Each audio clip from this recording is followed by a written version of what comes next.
Good afternoon. We're ready to start the Buildings, Food Service, and Transportation Committee.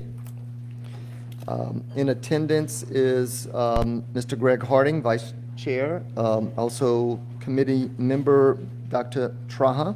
Also in attendance is Mr. Hamner, Mr. Ford, Mr. Lagarde, Mr. Crowdis, Superintendent, and members of his staff. If Mr. Hamner, would you mind doing the Pledge of Allegiance and the invocation?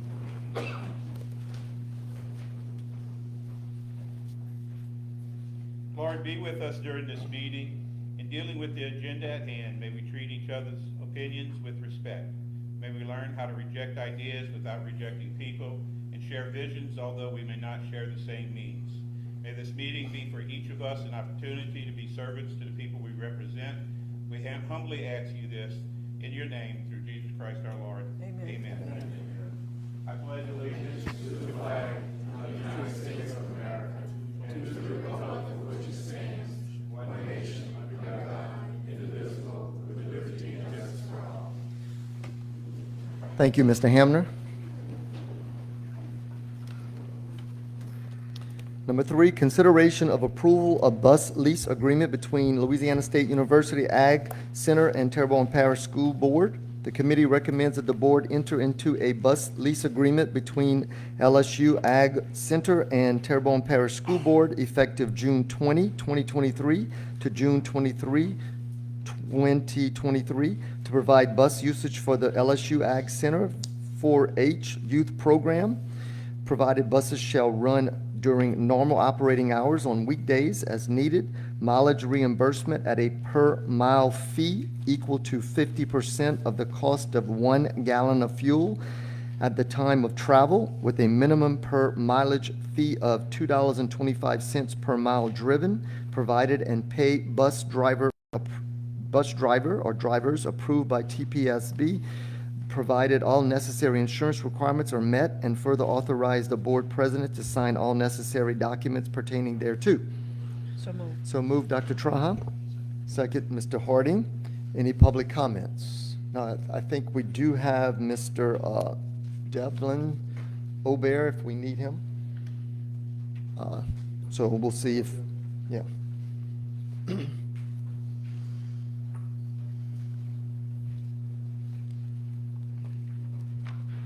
How you doing, Mr. Aubert? Hey, good evening. Good evening. Take this off. You know, you're supposed to see with these things, but sometimes I got to take them off to see. All right. Good evening. The Louisiana State University Agriculture Center is a group that that uses our buses every summer. They're looking to utilize it this summer from June 20th through June 23rd, 3 days. They actually use the same driver every year. I talked to the driver. The driver is willing to do it. He said he will do it. So we have the bus. They just need one bus. We have the bus and we have the driver. So everything is okay on my end. Okay, thank you. Dr. Trahan? No questions. Mr. Harding? Any other board members? So they pay us for the Yes, they're gonna pay the driver themselves. They're gonna pay the driver themselves, and they're gonna also pay us for the mileage, which is 50% of whatever the going rate is per gallon at that time, not to fall into 225 per mile. Okay, thank you. Any other board members? Appreciate your time on this, Mr. Delvin. Thank you. Okay. Any objections? Hearing none, motion passes. Number 4, consideration of approval for a window replacement project at Oak Lawn. The committee recommends that the board issue a notice to proceed as per contractual agreement to Duplantis Design Group, APC, for plans and specifications for a window replacement project at Oak Lawn Middle School. Funds to be derived from the Coronavirus Response and Relief Supplement Appropriations Act, ESSER 3, authorize the advertising of bids, direct that plans and specifications be approved by the board prior to advertising of bids, and further authorize the board president to sign all necessary documents pertaining thereto. So moved. So moved, Dr. Traha. Second, Mr. Harding. Any public comments? Dr. Trahan? Oh, I'm just glad that we're getting something moving with the repair of our schools. Everyone I see pass by, especially Oakland, because it's so much in dire needs of repair. It just makes me just a little bit happy to see that things are progressing. Thank you, Dr. Trahan. Mr. Harding? No. Any other board members? Mr. Lagarde? Yeah, I like to say something about that. Sure. You know, I'm ashamed. I think Oakland need to be rebuilt. You know, get new windows and doors. That school is the worst school in the parish. You know, and if anybody wanna talk to me about it, I'm welcome. Let's open this up and go walk. When we did a Billis analysis a few years back, they say Oakland should have been rebuilt. That school is the raggedest school in the state probably, and we got our kids going to that school. We need more than just windows and doors and floors. Every time it rains in that school, they scoop and you go there, the paint, like they done paint them classroom 20 times. You see it's just falling off. You could peel the paint off, it's so bad. So, you know, I'm just going on record again to say, you know, that neighborhood, students don't deserve that school. They need a new school. You know, we finding money to build a South Terrebonne Middle. We finding money to do this. We finding money to do that. And we're gonna take money that we're gonna get from ESSA. We could find money. That school need to be rebuilt instead of patching it up. But if it was, you know, people call and ask me, and you know, I try to be fair with them, but they ask me if it wasn't on the east side, would that school be like that? And I got to, you know, call me racist or call me whatever you want, because I don't care. It make you wonder though, why that school and those kids have to go to a school like that. That's the worst school conditionally wise in this parish. And we just gonna put those rules, patch it up. I went to that, had a book giveaway, and they had a entertainer there, and they looked at this school, they said, man, look at this school. This school, the Ragley school we saw, and we from New Orleans where Ragley schools. They're a ghetto school. So one guy looked out the one, he said, well, it can't be, the neighborhood is nice, but look at the school. You know, I was so embarrassed. Look at that gym. We go to basketball games, other schools come there, that gym is Ragley. And our kids, and we want to call ourselves we are a parish, we are a district, but our kids are going to the hardest school in the parish. Something wrong. But we brag about how good of a school system we are, and this and that, and all these plans to fix all these schools and rebuild schools and put people in schools, but ain't got no plans to take Oakland and rebuild. Why? I just want to know.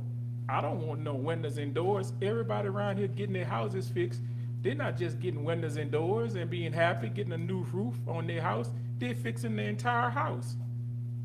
So they're just not patching their houses up, but we're gonna patch Oakland up because it's my kids in my district. And I think I got more say-so and more invested in that school than anybody here. I went there, my kids went there, we all college graduates. One got a law degree, I got a law degree, two gonna get a law degree, so they got an education. But we throwing them kids away by sending them there like we don't care. And if you don't believe me, I'll take anybody and walk through that school. And if you don't think that's the regular school in the parish, something wrong. So that's what I have to say about it. We don't need doors to be patched up. Thank you, Mr. Lagarde. Hopefully the improvements we will be making is going to make a difference. But I understand, the point is taken. Thank you, sir. Thank Yes, sir. I'm sorry. Mr. Ford. I'm not gonna talk about the school with the same zealous that Mr. Lagarde did, but I'm on board with him. I thought we were looking at rebuilding this school. I thought that's what we were working towards. And if windows and doors are good to get us by until we rebuild it, then I'm all for it. But I think in the future, I'm hoping that that's the plan, because, you know, I do agree that that school, that community deserves a new school and a rebuild. Now, we have enough space that we could do these refurbishments now and build a new school on side of it and have a really large Oakland, but I'm not sure what the logistics are of that. But I thought, I'm just stating, I thought we were still looking towards rebuilding that school, and that's kind of what I was hoping for. So I'm just as perplexed. I thought we had made a decision as a board that we were gonna explore this option here in the near future. So maybe I forgot something. I forget a lot. But I don't think I'm forgetting this. I think that's what I was under the impression that we were doing, so.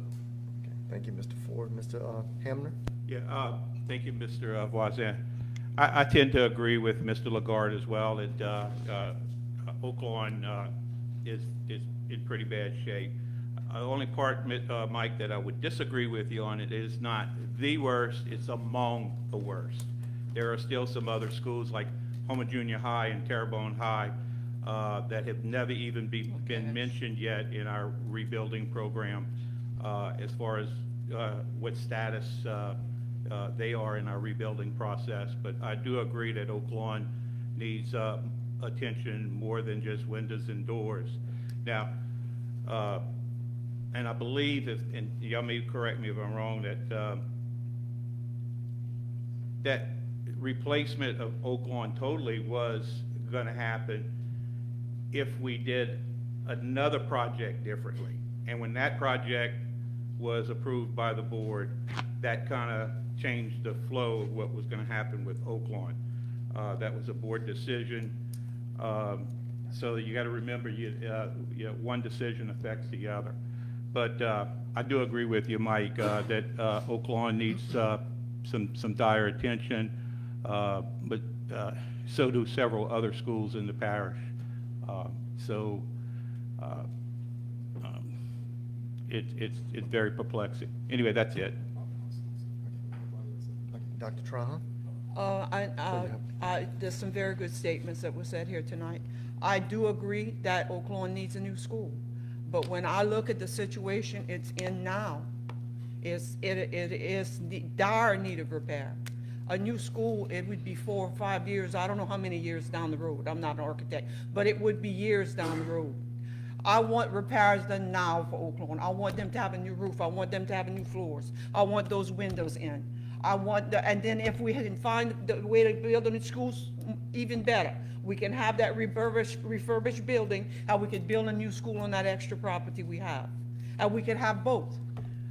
But Oaklawn needs some attention now. I walked that building twice just a couple of weeks ago, and it's heartbreaking. It really is heartbreaking.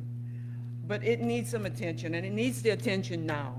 We can't wait years down the road to help these kids. That's what I'm seeing. Thank you. Thank you, Dr. Trahan. Mr. Harding? Thank you, Mr. President. I'm kind of like holding my tongue. I think I'm going to piggyback off Mr. Hamner. If you remember, a couple weeks ago, there was a plan to revitalize Oaklawn, and initially I was in favor of it, but then the community came out and spoke that we go another direction. So that's the direction we went in. I think that, like he said, for every action, there's a reaction. So by us not approving one of those other plans, then that basically depleted the money that we had to build a new school. And I talked to Mr. Orgeron several times, and of course when I was, president, that was one of my main things, to look at trying to, do Oaklawn, see if we can do it. And the only plan that he came up with was to divert certain grade levels at certain schools and move the Grand Kai Elementary School up to Bayou, and then we had enough money to do the Oaklawn School. Now, that's where we at. I mean, it's unfortunately, and I'm going to agree with Mr. Lagarde. I mean, I think all along I've always wanted to do something different with the Oaklawn School. But actually what happened is that the board decided to go in a different direction on the plan that we had out there. So, but I think in principle, I think we all agree that Oaklawn really do need a little love, tender, and care. It's one of the worst schools. I can't say it is the worst, but I know it's not too far from being the worst. So it's all about money. It's all about where we're getting the money from. I know that with this ESSA money is that it's a certain amount of time that you have to use. If you don't use it, you're going to lose it. So that's basically my say on it. So that's how I feel about it. Thank you. Thank you, Mr. Harding. Mr. Superintendent? So everyone spoke so well about this whole situation. Mr. Harding, Mr. Lagarde, Mr. Ford, to your point, we have a short window to take advantage of this ESSER money. If we don't do it now, we'll lose it. This is a substantial project, these windows. It's not, and Mr. Lagarde, we're raining inside the building through the windows. So we've got to fix the windows, because even if we decide to build a school, that won't be for 4 or 5 years, if that even happens in that amount of time. Like Mr. Harding said, it comes down to money. Do we have the money to build a new Oak Lawn? Not right now. So the question is, what can we do to get them, like Doc said, in the best situations we can? Yes. Windows, and I said this point with Legion Park, it's not a matter of changing glass out, it's the whole facade of the exterior walls. It's windows with new walls that gives it a pretty good looking facade. We're gonna do an air conditioner project there, brand new AC. We're gonna do new flooring. We're committed to doing new flooring so that the flooring matches throughout the building. We're gonna do lights as well. While we're doing all this ceiling work, we're gonna do LED lights in the classrooms and hallways. And we're also looking, the next item is a safety feature, along with the fencing project that got approved, that's gonna get approved tonight, hopefully, to move forward. Not a whole lot else to do with Oak Lawn until we could do something more permanent. This has to be done now because we're not ready to do something bigger. And the foyer. That's the vestibule thing coming up on the agenda. So that's where we're at, that's where I wish we had the money, it would be one of the next ones we get done. We're just not at that point. Thank you, Superintendent. So committee members, any objections? Okay, hearing none, motion passes. Number 5, consideration of approval for secure entry vestibule at Oak Lawn. The committee recommends that the board issue a notice to proceed as per contractual agreement to Jeremy and Bruce Architects for plans and specifications for a secure entry vestibule project at Oak Lawn Middle School. Establish a budget in the amount of $636,364. Funds to be derived from the building fund. Authorize the advertising of bids. Direct that any major project changes be reported to the BFT committee prior to advertising for bids, and further authorize the board president to sign all necessary documents pertaining thereto. So move, Mr. Harding. A second. Second, Dr. Trahan. Any public comments? Mr. Harding? Dr. Trahan? I'm so excited about this. We have a security vestibule in a couple of our new, I think it's 1 or 2 of our new buildings. But this is the first one being retrograded into an existing building, where when someone comes into the school that has business with their office, they do not have access to the kids' classrooms. That is a safety walled off. And that's what we're passing right here for Oak Lawn. So it redoes the whole front area of the school in that building. And I'm so excited to have that safety module put as the first one to get that in a school that's already built. It's going into Oak Lawn. Thank you, Dr. Trahan. Just the $636,000 is the budget. It won't cost that, though. We're not That's expecting. correct. Yes, sir. Yes, sir.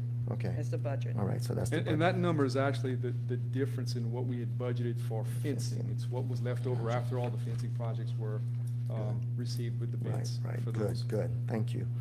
Any other board members? Just a quick Yes, comment. Mr. Yeah, Hamner? yeah. In relation to both items 4 and 5 that we just covered, what would help me, I'm a visual learner, and what might help me to, make decisions on these upgrades is maybe have an artist rendering from the architect of what these schools will look like if we did, not the exact plan, but just a rendering. Same thing we do when we build a house, or, you get, they do a little Sketch. facade of what it looks like. A So rendering. we'll have a better understanding of what the vision for, is gonna be for the school, or, not just Oak Lawn, but for any school. Yes, Just a sir. suggestion. Good idea. It's a good Matter idea. of fact, Mr. Hammond, the architect, Mr. Grant from Duplantis is actually working on those renderings right now. Yeah. So But we'll what I'm get saying, them to you so that you can see uh, them if we had them like on a, for the board like, meeting at least. for tonight, wow, that does look good, or, something like, Gotcha. Okay. Thank you, good point, Mr. Hamner. Any other board members? Any objections?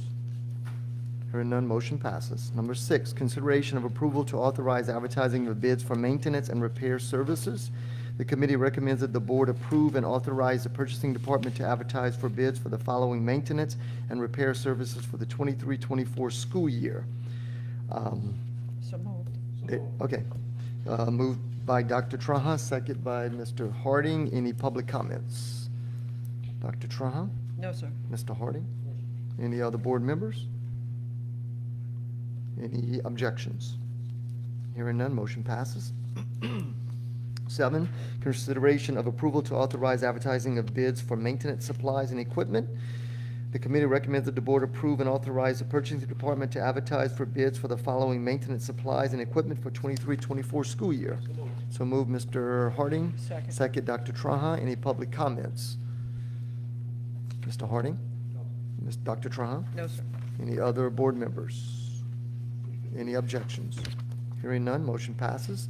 Number 8, consideration of approval to authorize advertising requests for proposals for kitchen hood fire suppression system.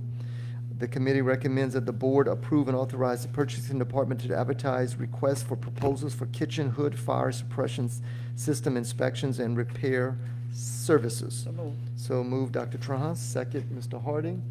Any public comments? Dr. Trahan? No, sir. Mr. Harding? Any other board members?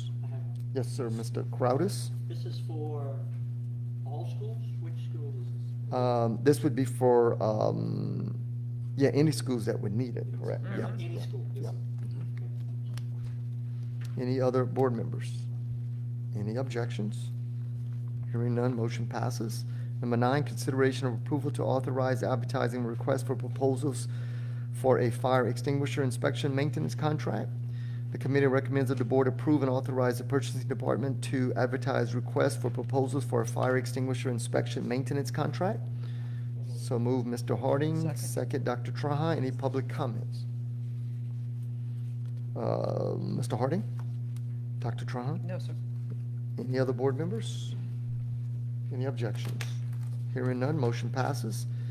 Number 10, consideration of approval of bid received for security fencing at Acadian Elementary School, Broadmoor Elementary, Elysian Fields, Honduras, and Oaklawn.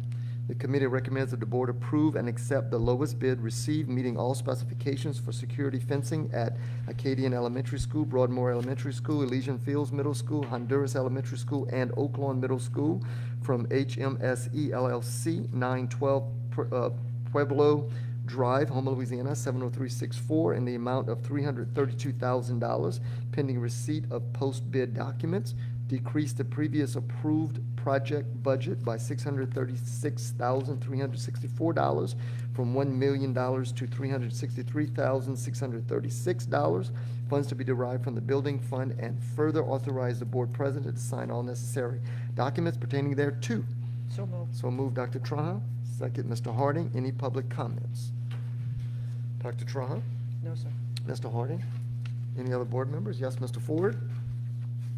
So I'm looking at this bid, and it looks like we have 180 calendar days for the contract. And I guess the ending would be, at the latest date would be September 30th, but I assume, and I saw him in here earlier. Yeah, I assume we're gonna try to get that done before the school year starts in early August. Is there any way we could do that?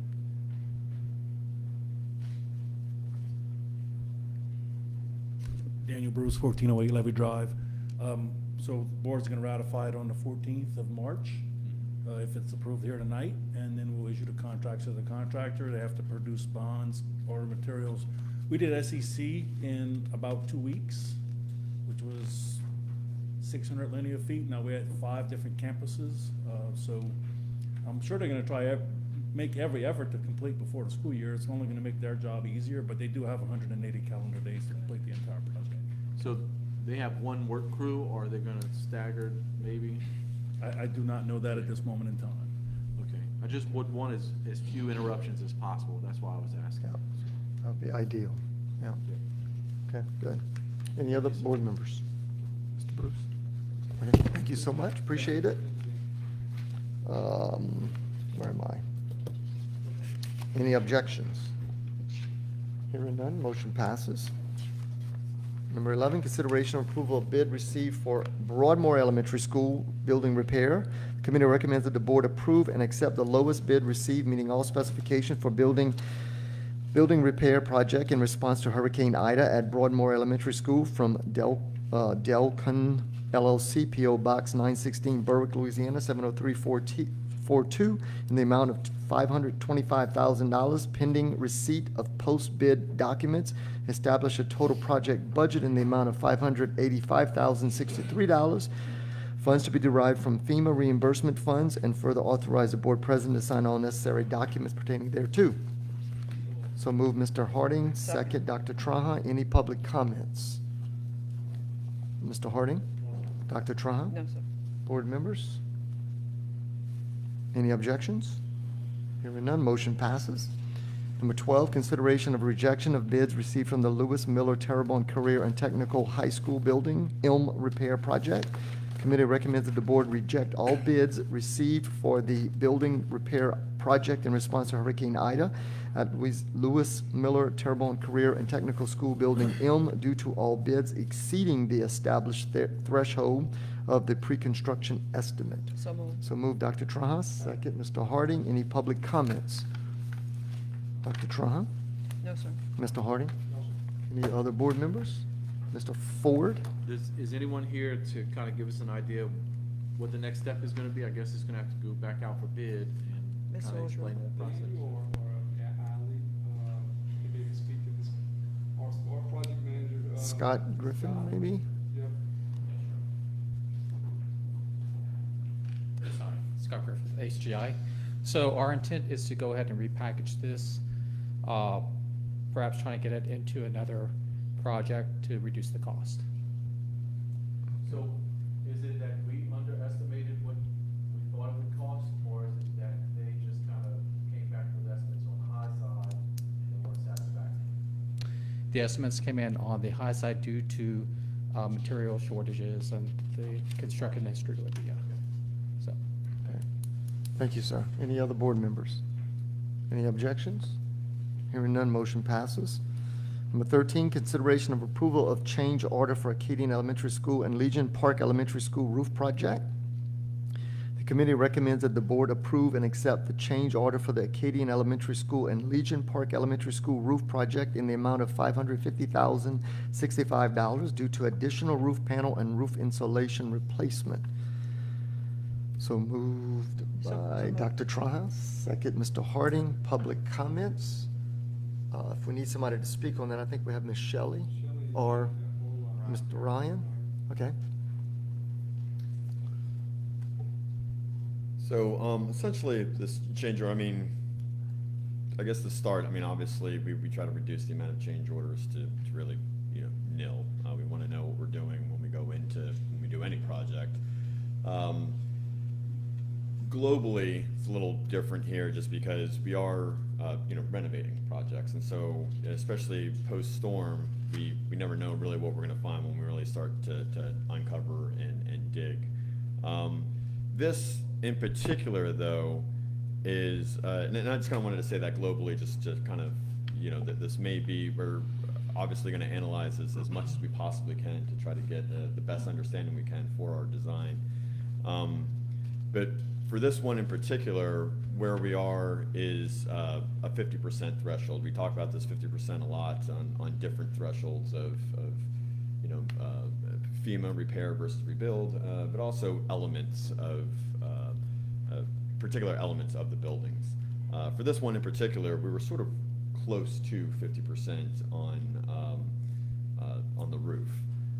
Really, where this goes is that upon further analysis, once we got the contractor out there and really started to dig into, what was there, it really tipped us over that 50%. And so that's where this change order would be smaller if it was, well, we'll just do the additional, 10 panels that we need to do. This would be a relatively small change order. It's a fairly large one since it tips us over that 50%. It actually kind of improves the situation to where now we're not repairing the roof at this point. We're just getting a whole new roof. So then it's a fully re-engineered roof, brand new insulation, all new panels, the whole kit and caboodle, so to speak. So that's really what the basis of this is. Open to any questions. Well, let me go to my committee, Dr. Trahan. No. Mr. Harding, sorry. Okay, any other board members? Mr. Ford? So 2 questions. First, I know there's a question about reimbursement and the amount. And the second thing is this gonna add time to the project, or will it still, kind of get done around the same time? So the first is yes, we'll be, everything we put in will be in for reimbursement. Can we guarantee that reimbursement? I mean, again, that sort of follows suit with everything else. But again, as we sort of uncover these things, they're very well documented. And the contractor and Shelley and the architect did really an amazing job of detailing out everything that's there. So it's not like it's just kind of done and we sort of forget about it. They've done an amazing job of their reporting. As far as the time that the contractor is asking for an additional 60 days, I think that's reasonable. Again, when we went through this, when we discovered the scale of what we needed to do, we didn't stop. I mean, it needs to happen one way or another, so we were just going to kind of push through. And that, now if the change order gets rejected, then that's what adds the time. That's when we need to pull it back, send it back, repackage everything, and then send that bid out and go through that process. Yeah, thank you, Mr. Ford. Mr. Hamner, you had something? Is there a change order fee, and if so, who's paying for that change order fee? I didn't know there is no change order fee on this. It'll just be additional to, now the only, obviously fees that they'll be applied will be, the profits and, those overhead fees that'll just be part of, since the scale of the project has changed. But as far as a separate, redoing because again, this was all discovered really initially. I mean, we haven't even, logged the contract or the permits or anything yet because this was done on the initial. So in this walkthrough. particular project, no change order fees, but if we would request a change order fee, let's say, through the board, then there would be not a change order fee, a change order, because we changed our mind. Then there would be costs involved in that. Sure, yes. Yeah, but not on this case. Correct. Okay, Mr. Crowdis? Yes, sir. You mentioned something just a second ago when you were talking. You said if this change order were to be rejected. So let's carry that out just for a second. If the change order is rejected, what happens to the roof? Nothing? It gets patched?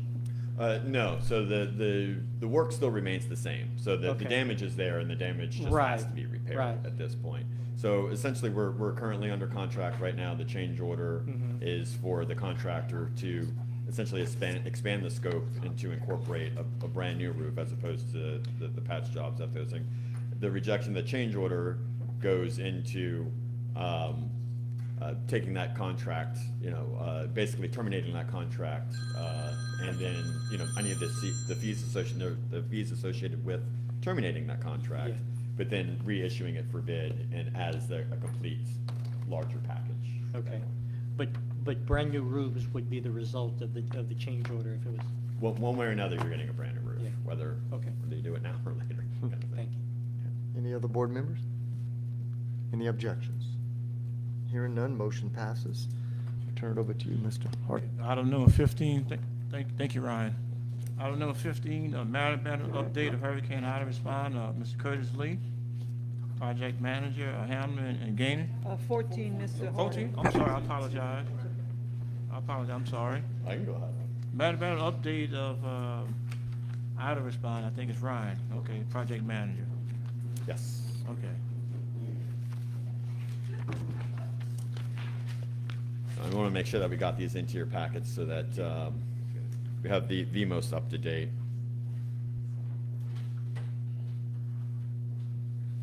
If we have it on here or not, I don't know if Chris is around, but that's okay. There we don't.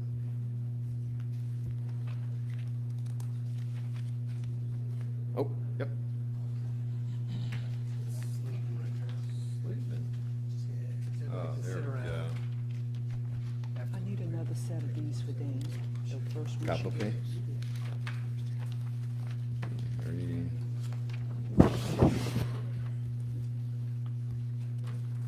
All right, thank you. In here, this works.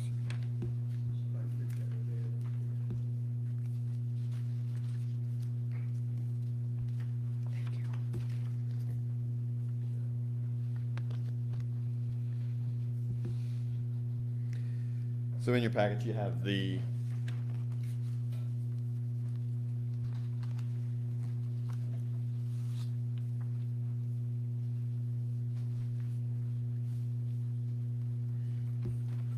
oh boy.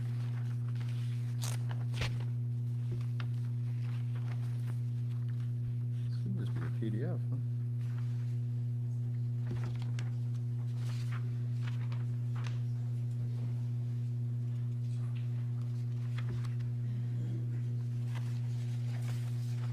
I need to do all this. Oh, okay. Updating my internet here at the same time. So, as we usually do, we just kind of, I'll go through a few and kind of hit some highlights. So Acadian is out for, out for bid right now. The roof project was separated. Acadian and Legion Park have separate roof packages that are out, and that's for the change order, and that's under contract right now. And that we're gonna be able to move forward with now. Or keep moving forward with, I should say. Acadian, the repair package itself, is out for bid. We're planning on that work starting, immediately in, the summer. So that's why we have those bids out now. March 15th will be the opening of that, and then we can go ahead and start getting materials ordered. We got a little bit of cleanup to do there before we do it, but essentially those are going to get done starting in the summer, and then the rest of these projects as well. Cocoa Bayou Blue, East Homa, Legion Park, and Village East are all packaged under one package. It's currently out for bid right now. March 15th will be the bid opening for that. And again, the plan is they're actually going to get some clean. When I say cleaning this, there's some tile that needs to come up that's asbestos-containing material. That's it's fine where it is, but we're going to disturb it in order for us to lay new tile. We need to get that done. That's going to be done during spring break. So that 1 week, we're going to knock out those 4 schools and get that ACM pulled up. So that, again, May 23rd, I believe it's the last day of school, May 24th, we're in there starting to lay tile immediately. So I guess some of the other ones are, Ellender, we have a great structural analysis continuing to go on there. Things are looking very good for that roof analysis, which is makes it seem that it's not going to be as intense structural repair that maybe we originally thought, but we are waiting for those civil engineering structural analysis to come back and get that better defined. And also within the next few weeks, that you had talked about being visual, Mr. Hamner, is that we're gonna get some elevation views on how the outside of the school may look, because due to some of the repairs that are gonna need it to happen, we can get that cleaned up and present those as well. The rest are just kind of carrying along. Up a Little Caillou is still under FEMA review. A lot of these damage assessments are, they're all in. The architects are getting those design documents together, and we expect those to be out for bid really starting next month is when we'll get all of those out to bid. And then it's really going to become a question of scheduling when we're going to do those repairs. And it's probably going to go summer. And I wanted to mention before that those repairs are going to go from summer and into probably the school year, but the school year repairs were going to be more on the outside kind of stuff that doesn't disturb the kids. The ones that do need to be inside, like a lot of the flooring projects, what we're gonna do is gonna try to, move kids, maybe take a classroom or two at a time, get those completely renovated and done, and then sort of leapfrog, those up. But that's why we're gonna try to get as much done during the summer as we can. Then school year, we're coordinating with the principal at each school to make sure that we're not just, the first and foremost is, kids' education, and then our repairs are gonna follow suit along with that.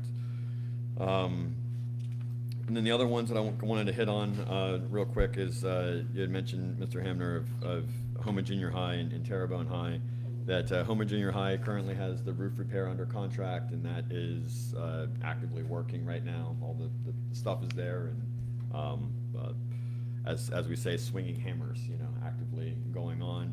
And those design packages are due really this week. And so that should be done, which means the bid documents get reviewed, and I'd say within the next week or two, those should go out for bid as well. So each session, we seem to get a little bit closer, but this is really where it starts to get fun, I guess, so to speak, is where things really start to launch out for bid. We review those bids, we get those contracts, and then we go through that. When you say the design package, if you don't mind, you're talking about what's gonna go to FEMA, or where we are gonna see visually from, Yeah, so those are sort of one and the same. So the design package means that all the repairs that are gonna be needed for that school. So, ceilings, walls, floors, anything that needs that's hurricane damage related is, will all be reflected through specifications and drawing documents for the contractor to take and bid on and then perform that work. And just a quick question, the specifications, they're all replacement of what was existing? It all has to be, They're it all has to be in design. kind unless it doesn't meet current code But yeah, requirements. updated, but of the current design. Correct. So if there was a vinyl tile there before, vinyl tile, it's gonna go back. LVT, something, that maybe a nicer product does exist, but we're just not in the capacity to be able to do that. And so really, that's it. Any other specific questions? Okay, or- Doc, your committee member, do you have any comments? Or any other board member? No other comments? Okay, thank you, Ryan. Okay, thank you. Now we go to item 15. I'll just make sure everybody was woke. Item 15, matter bearing upon updated hurricane item, Mr. Curtis Lee, project manager of Herman and Gain.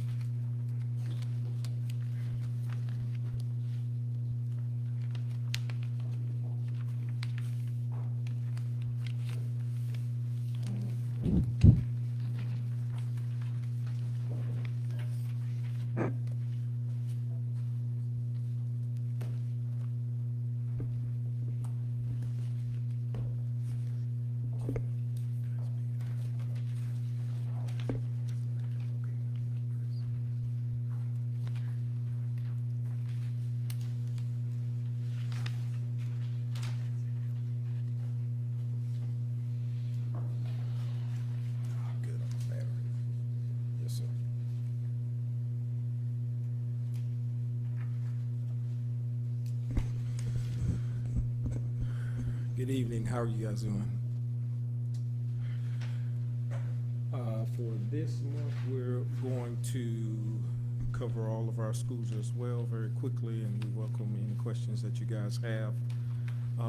Here with our February report, we are showing 4 schools that are in the bid document stage, and those schools are Bayou Black, Broadmoor, Lewis Miller, but that is certain sections of Lewis Miller because we do have multiple buildings there that are underway, and Oaklawn Middle. That bid document stage here that we're showing in our report just represents that we have not gone to the completion of the design or the construction for various reasons. In the design development stage, we have DuLarge, Fletcher, H.L. Bourgeois, Lisa Park, Montague, elementary and middle, Oakshire, and then all of the TPSD administrative buildings. As we move further, under construction, we're showing those schools to be School for Exceptional Children, Schriever, and South Terrebonne High. But as we get into the next phase of this report, we'll go into some detail because there's a certain level of complexity where we do have certain things under construction, certain things complete or almost complete that we're going to go into now that this doesn't fully annotate where we really may be in certain stages. So with that being said, on the second sheet that you guys have before you, if we take a look here at this chart, under the date sections, we're going to focus on where we are or where we have been for the month of February and where we're going into the month of March because you guys received the January reportings last month. So Dularge and Dularge Elementary and Fletcher are the first two there that are in green.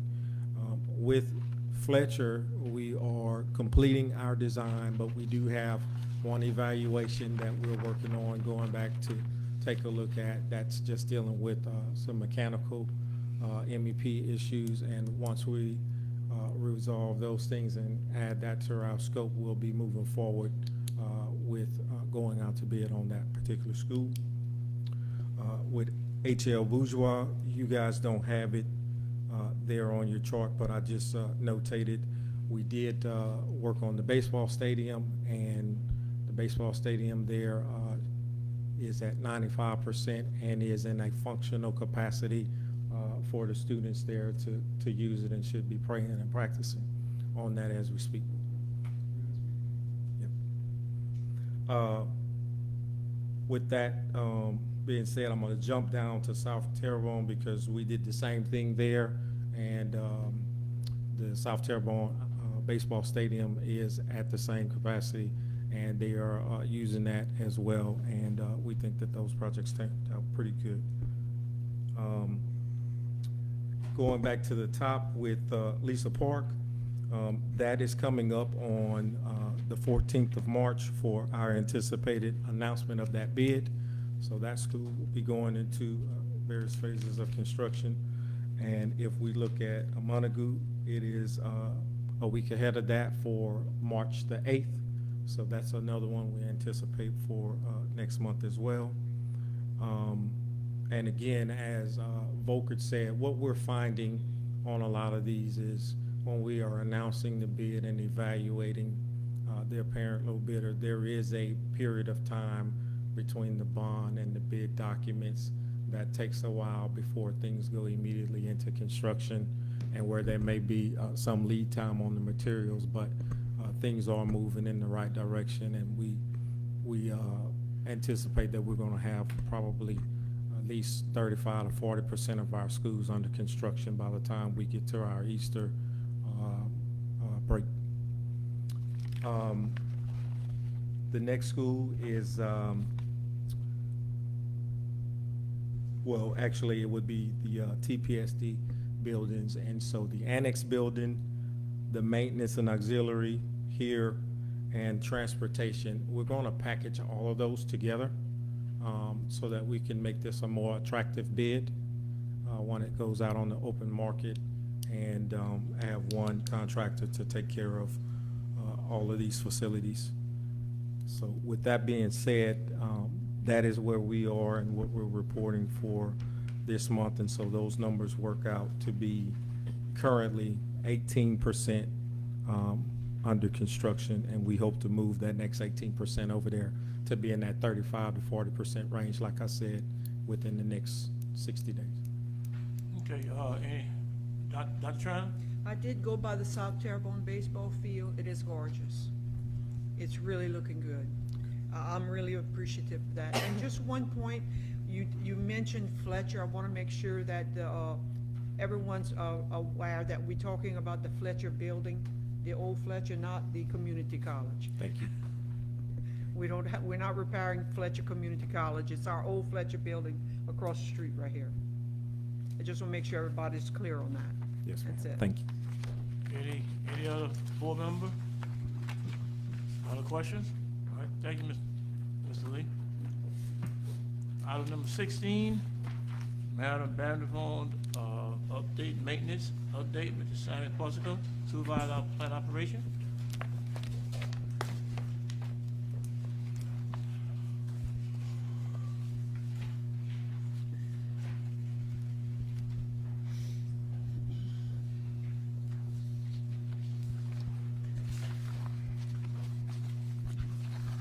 Good evening.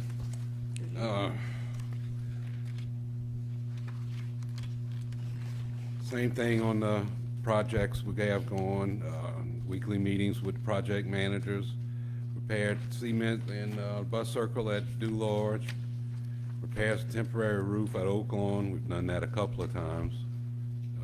It's time to move. We had repairs to temporary roofs at HL. Attended pre-bid meetings, several construction projects. We installed a new AC split unit at Oakshire. We have others coming on that. Continuing setup and implementation of work order, doing a new work order system. We've had 352 work orders come in this past month. Okay, Anybody's got anything? Dr. Trout? No, sir. Mr. Ford? So there's a project at Broadmoor, well, I say a project, there was a repair job. And I'm looking at the breakdown, and it has HVAC, plumbing, carpentry, electrical, or other. And under other, I see 0 for Broadmoor. Is that where that cement job would come in? I know it's the outside firm that's doing that. I don't know. Correction. I don't know. Remember. Right. So has that been done, or? Yes, it was done over the Mardi Gras holidays. Yeah, everybody's complaining about the noise of it's gone. Okay, any other board member? I don't know if I need to address this to you or Mr. Ogeron. I know a couple months ago, maybe about 5-6 months ago, it might have been longer than that, we was talking about that baseball field or that softball field behind Humboldt Junior High. Where are we at with that project? Are we still in the making, or what we up with that? It's in the works.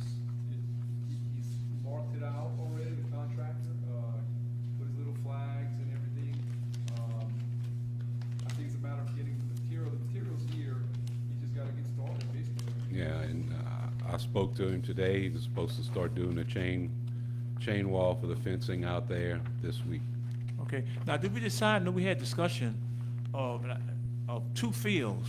One We're just gonna have room for one. is gonna be the one that's next to the dealership going back out that way, or it's gonna be in the back, coming back this way? It's gonna be close to the band practice field area on that side. Oh, okay, I just want to know, 'cause I know we had kind of Yeah. talked about looking at 2 fields. Yeah, I mean, home plate will be closer to that band practice Keep it field. close to the restrooms in Homer Junior High and stuff for now, until we can, if we can do something.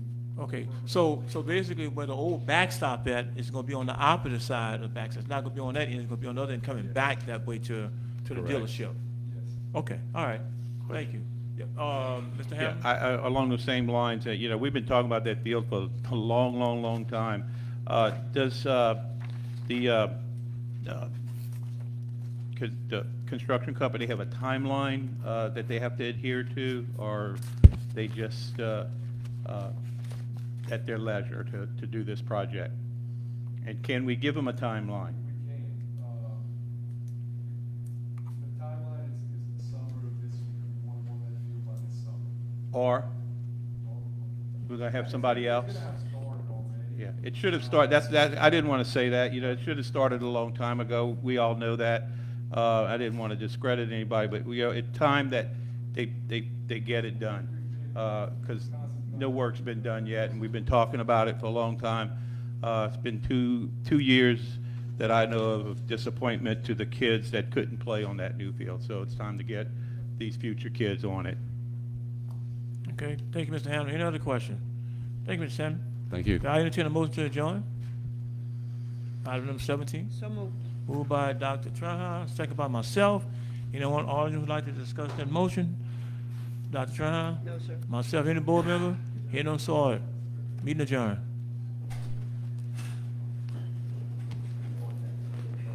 As soon as the secretaries.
I'd like to call to order the Ed, Technology, and Policy Committee. In attendance, on the record of myself, Vice Chair, and Mr. Don Crowdis, committee member. Absent is our chairperson, Ms. Debbie Benoit. Also in attendance, we have Mr. Gregory Harding, Mr. Mike Legard, Board President, Dr. Mabel Trahan, Mr. Clyde Hamner, Superintendent Ogeron, and members of the staff. Item number 2, matter pertaining to Tesh Action Clinic's fees of services. Ms. Corla Vappy, is that correct? Okay, I didn't want to mispronounce. Director of School-Based Health Centers is here, is informational item. Good afternoon. So I am Carla Vappy, Director of School-Based Health Centers with Tesh Action Clinic. Just to give you a little background, we have 7 school-based health centers. We have 2 in St. Mary Parish, 3 in St. John Parish, 1 in St. James Parish, and currently we have 1 in Terrebonne Parish, which is at Acadian Elementary. So school-based health centers are primary care clinics on school campuses, which are designed to increase access to families who might not otherwise have access to services. We're able to provide primary medical care services, behavioral health services, and since the pandemic, we have expanded our telehealth services, particularly for behavioral health. That's an ongoing project of ours. We're trying to expand access via telehealth to more and more families. So that's just a little bit of a background of what we do. We also, of course, collaborate with school staff. We get referrals from school nurses. We get referrals from school guidance counselors, principals, and of course, families can always self-refer to our services. But I think that sometimes there can be a little bit of confusion on the part of the public in thinking that we function like a urgent care, or that we function like a school guidance counselor or a school nurse, and that is not true. We are a TESH action clinic on a school campus. So the eligibility requirements, the paperwork requirements, the admission requirements, the scheduling requirements are all the same as any of our other TESH action clinic primary sites. So I am just basically here to answer some questions that you might have.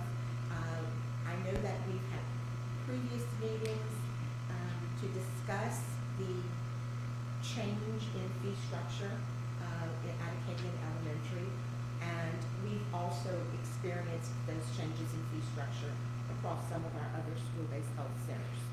And so I would just open it up to questions or comments that you might have. Mr. Crowder, any questions? I do. As it relates to the care that you do give, when are the parents are notified of this care? Is there some sort of an agreement or consent? There is. So we are allowed to provide one visit to a student based on verbal consent. So if there is an emergency, so if someone has fallen, if someone has an open wound, or in case of a mental health crisis, we are able to reach a parent by phone and secure verbal consent for that one visit. That is it. After that, we are required to have that parent come in and fill out the uniform consent form, that's what we call it. So an intake package where we get demographic information and the like. Included in that is the consent by the parent that has to be signed. No child can be seen without parental consent. In the cases, because this is very common, in the cases where the child may be living with someone else, we do the best that we can to secure some sort of custodial documentation for that person who's caring for the child. And then if they are able to still contact a biological parent, we ask the parent to come in and fill out an absent parent consent form, basically letting us know that while these family members may not have legal documentation, the parent is providing permission that they present with the child for care. Okay. And then the other question that I had, as far as like immunizations, you've got listed on your handout here. Immunization is also not without parent permission and consent, correct? Not without parent permission. And I would add that in addition to the consent for treatment that is part of the intake packet, immunizations have an additional consent form that parents must sign. And with that consent form, we are required to give them the CDC information fact sheets about each immunization that their child is getting. And so a parent can choose which immunizations they would like their child to receive, if any. So you mentioned that you're not in urgent care, you're not... Well, by that I mean that we do not want all of our visits to be same-day urgent walk-in visits. We aspire to having scheduled visits as we would at any of our other primary care clinics. So we do see a large portion of students, particularly during cold and flu season, that present as same-day walk-in. But the staff knows that that is a family that we would like to follow up with to find out if they do indeed have a primary care provider. And if not, we would try to encourage them to enroll with the school-based health center for ongoing care. Thank you. Any other board members? In addition to students and teachers that you're seeing on the, on-campus, clinics, are you seeing people from the general public as well? At Alien, we do. You do? We Okay, do, thank you. and that is, okay, that's okay. That's all I want to All right, know. we do. Any other board members? Mr. Harden? Yeah, do we have I haven't seen any data so far as numbers. Do we have it's in there? It's in the packet? It is. I kind of glanced over it. Right. I mean, so what percentage of the cities so far in reference to free and not free? You're talking about, so let me say this, okay, I'm glad you used that word to clear that up. So because we are a federally qualified health center, we are not allowed to advertise free services. Our governing bodies do not allow us to do that. Because we are a federally qualified health center, we are able to afford families services on a sliding fee scale. That sliding fee scale is determined by the income of a family. And so there are tiers of that. So a family that is at or below the poverty level will fall into a certain range that they will be charged for their visit. And so as we go up in income, we change tiers. But there are no free services. Now, we do let families know that all of the Medicaid health plans, in and of themselves, will cover annual wellness visits and immunizations at no charge to the family. And those are the only two services. But that is not done by TESH, that it's no charge. It's done by the Medicaid health plan, that is no charge. And so, it's important for families to understand that to qualify or to be afforded the slide fee scale, they do have to provide income information. And so part of that intake packet lists acceptable proofs of income, and we ask for that so that we know at which tier they fall. And then that determines what amount of copay they will be charged. And it's a nominal fee. Okay. From my point of view, and this is only my point of view, I just think that, by having you there, a lot of kids probably getting care that they wouldn't get. Because, We do find that. yeah, We do find I would, that. I would believe that because I hate to say this, but some parents might not take the time out, to bring them to a physician, or maybe take off from work. That's an issue. Now, of course, those parents whose students are at Acadian Elementary have the luxury of not having to take off of work. If a student from another school in the parish wants to access the school-based health clinic, they then do have to take off from work. But what we find is that sometimes we can provide quicker access, and that appointments can be scheduled within a relatively short wait period at our school-based health centers.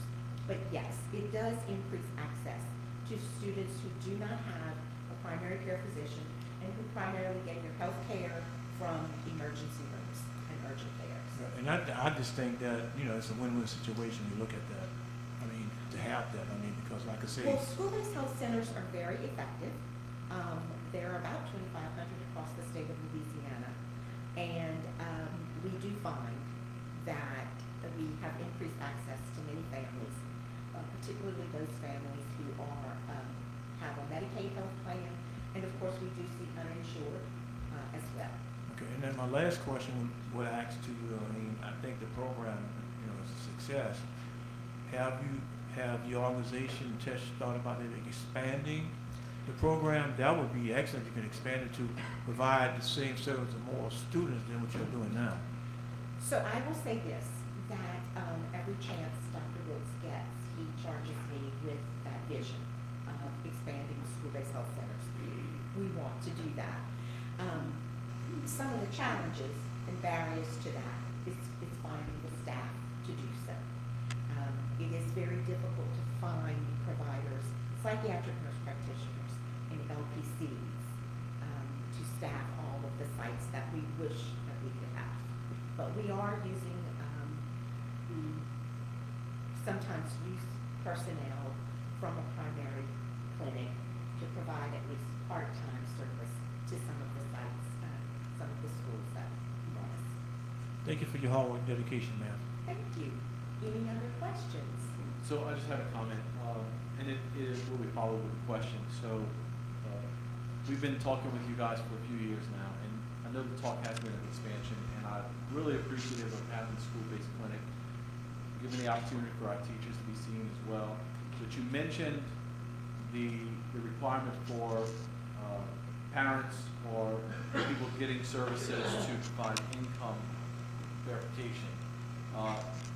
Just for anyone that may be watching now or may encounter this in the future, what can you say regarding the way that you handle information, that information that's given, to set people's minds at ease? Because a lot of times people are apprehensive about sharing those things. I understand that, and so I want to assure everyone that that information, along with any information that we get from a family regarding a student who may become a patient, is kept highly confidential. There is no sharing of that information. That information is not shared with any school staff and is kept in the school-based health center, in that student's electronic health record. Thank you. That's what I appreciate it. Anyone else? Thanks for coming. Thank you. Item number 3, matter pertaining to Terrebonne Foundation for Academic Excellence, TFAE, celebrates excellence and 5K Run for Excellence programs. This informational item, Ms. Ashley Barahona is here. She is the Executive Director of TFAE. Thank you. Good evening. For those of you who are not familiar with TFAE and what we do is the Foundation for Academic Excellence, we were founded 32 years ago, and the sole purpose for our existence is to support our educators and our students in Terrebonne Parish. So we have 2 major programs that we fund just in Terrebonne Parish. The first is our Dolly Parton Imagination Library, which costs about $6,000 a month, and we have about 3,000 kids from the age of 0 to 5 that are enrolled. This is truly a gem in our community because not every parish has that type of program. And we all know the importance of early education and the impact of introducing vocabulary at such a young age. So since 2012, Terrebonne Foundation for Academic Excellence has mailed over 375,000 books to our residents. So the second program that we are very proud of is our new teacher grants, our innovative ed grants, and just recently our Philip Martin Science grant that we incorporated just last year.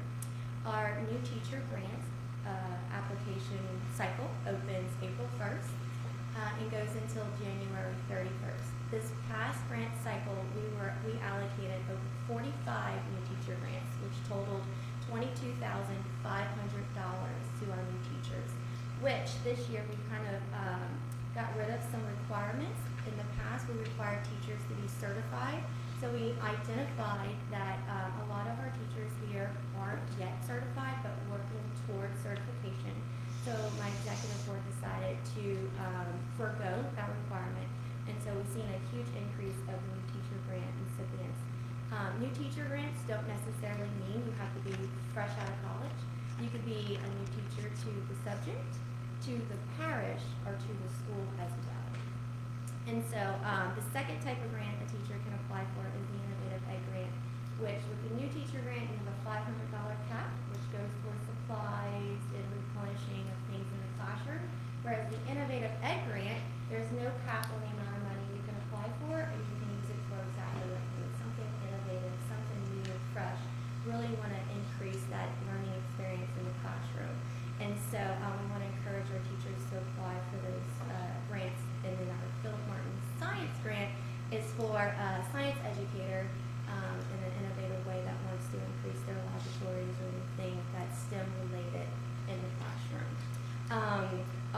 TFAE Celebrates Excellence is coming up on March 23rd. Hope to see you guys there. We will celebrate not only our 11 distinguished scholars from the parish, but also their inspirational educators as well, which will be held at Terrebonne General at 6 p.m. So you may say, where do we get all the funding for all these great things we do? Well, that leads us to our 5K Run for Excellence. That will be on May 13th of this year.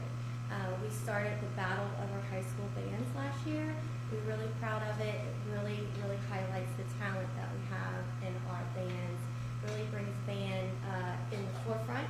Everyone goes home a winner, and it really showcases the talent that we have in the kids right here in our parish. So that will be a pre-race activity, free of charge. We encourage our high school bands to come out, and they'll bring home winnings for their band programs back to their schools as well. We also want to encourage our teachers to volunteer, and I encourage you guys as well to come out. Like I said, I think this is the only fundraising event that really is dedicated and specific to our educators, and we really want to highlight all the work that they do in our community and really want to put them in the forefront when we can. So that's what we have going on. Hope to see you guys on March 23rd for 5K Run for Excellence.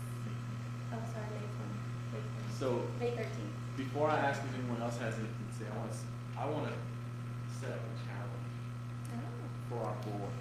So it's been since before COVID that we were able to volunteer and take part in this. I know I did 2019 and 2 years before that as well. So I do want to challenge our board to either do one of two things: volunteer to work at the event, or beat me in the 5K. Now, I'm a little out of shape, but we still got a couple of months. Couch to 5K. Huh? Oh, it's been 2 decades since I had my best time. That's secret, probably. Yeah. But yes, I would like to challenge you, and superintendent as well. That challenge is good. Does anybody have any questions? Thank you. Thank you. I'd like to delineate from the agenda for a moment. We want to take item number 4 and move it to the end of the agenda. If Mr. Krause, if you entertain that, please make a motion and I'll second. I'll make a motion to move item number 4 to the end of the agenda. Yes. So we'll do that after item number 6, before adjournment. I second that. I have a motion and a second. Any public comments? Mr. Crowder? Okay. And I'll explain that this is for, because I see it's kind of getting dark out there, but Ms. Scobie is here and she has something to show us. So we want to put that towards the end so we can take the time to do it. Any other board members? Hearing none, so ordered. Okay, so we'll move on to item number 5, matter pertaining to special education updates. This is an informational item by Dr. Monica Burrow, Supervisor of Special Education.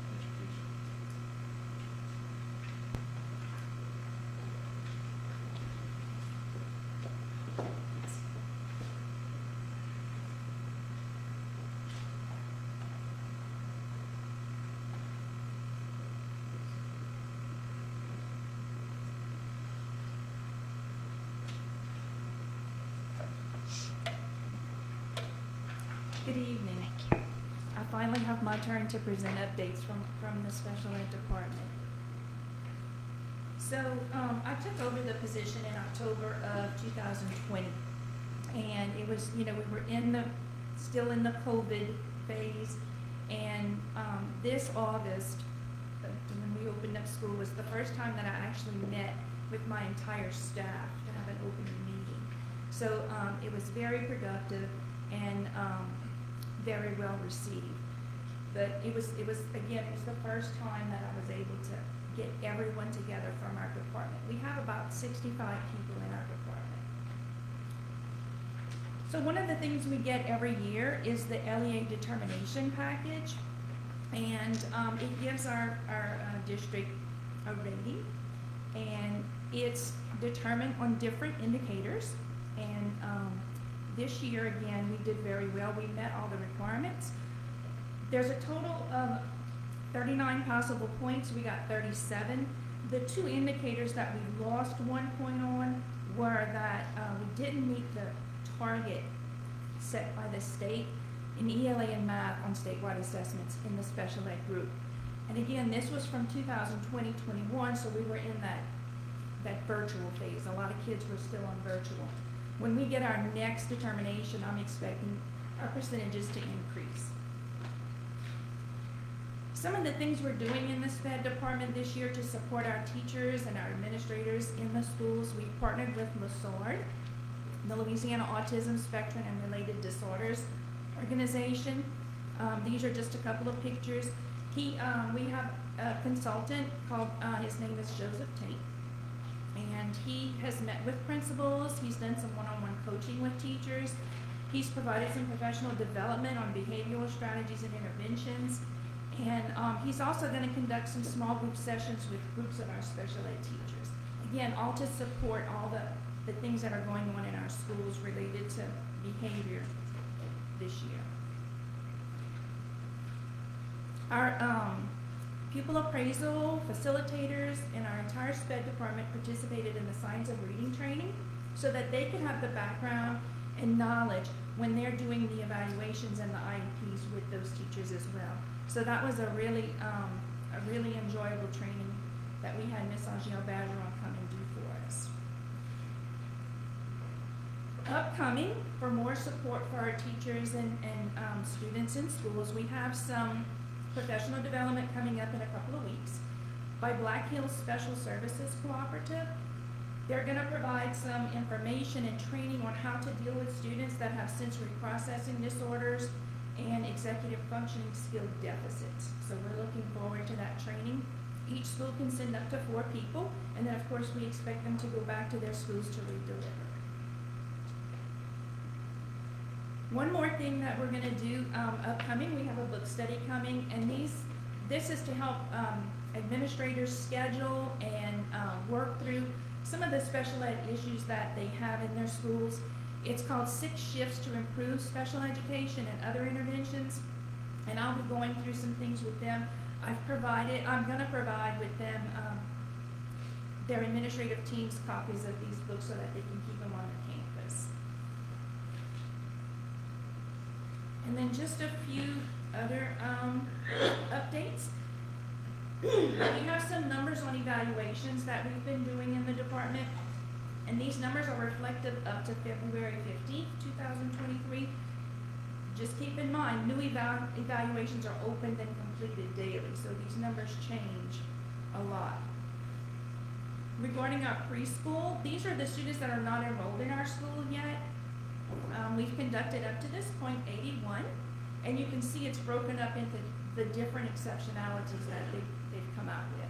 So if you would like a copy of these numbers, I can definitely send them to you guys because I'm not going to read all those numbers. Initial evaluations for this school year, so far we've conducted 346. Of course, some are still in process, and you can see the different exceptionality breakdown here. Those are ongoing. Initials are opened up every day, and some are completed daily too. So again, our numbers will change. Reevaluations, we've had 650 disabled reevals, 169 gifted and talented reevaluations, and triennial 3-year reevaluations, 502. So you can see our evaluation teams are very busy. This slide talks about those that are not enrolled into our home parish school district, home study private schools. We've had 93 so far. These are not in our school system, but we are required to provide evaluations for those as well. And then the last thing, this is just related services on our IEPs. Right now, we have 89 students that have counseling for psychological services or social work services on their IEP. 254 currently have occupational therapy on their IEP. We have 2 pupil appraisal occupational therapists that currently provide these services on a consultative basis. And lastly, physical therapy. We have 64 students that currently have PT on their IEP, and this is provided by a part-time contracted physical therapist. So just kind of a little breakdown for you on some of the things we've done in the special ed department for crowd have any questions? No? Any other board members? Mr. LeBoard? Yeah, what kind of information do y'all provide to the parents or recourse if they don't agree with the IEP? So I got some calls where parents, didn't agree or they got, I know we don't have advocates in this state, but I know other places have advocates. But, I know this advocate been calling us several times. So what recourse of the parent don't agree or I guess I can be explaining the process to the parents or to the public. Do y'all have any way to explain the IEP process? A lot of parents don't have a clue. They're given, Well, some of these probably can't tell you what the IEP stands for. they're given the parent rights booklet. And there are procedures. The procedures are outlined in the parent rights booklets. And so they're given a copy of that at every IEP meeting. I understand that. I know that you still don't understand, so do y'all have, most parents don't do that. They ought to really get on understand, to be honest with you. They get that book every year and don't have a clue. But I'm saying you can learn the process, I guess they enlighten them more if they don't agree with some, because some parents call me, they feel like if they don't agree, they are bullied into it if they don't, or can we use an outside evaluator? They can, but if they have an issue with it, they can always contact the principal or the IEP facilitator, or they can contact our office as well. You know, there's always someone who can meet with them to help them understand what the process is. Someone to meet with the parent? Mm-hmm. Yeah, I get a lot of phone calls too. Parents call and so, you know, I have some facilitators, some of the coordinators could meet with them to explain the processes that they don't understand. Now, you know, I'm not trying to be negative, but I know some principals don't understand. They get thrown in the job, they don't have a clue about special ed. And because the assistant principal, that's your part now. You were special ed at the school. And they don't know. But I get a lot of parents, you know, they feel like, you know, what they don't know, they, you know, I get a lot of calls, especially from the streets. Keep taking it, I guess, one army battle in this special ed. So I hope y'all be more friendly to us. Yes, sir. Any other board members? So I have something to say. I'm actually very encouraged by what you guys are doing with professional development. Being that I returned to a special ed class this year, the only thing I've heard all year is ESSER. All I've heard where I'm working is about ESSER. It's not about the kids. It's not about providing services. It's not about explaining to parents. It's not about making those connections. It's all about how you use a stupid website that you're required to use. So I'm encouraged that you guys are taking these proactive steps.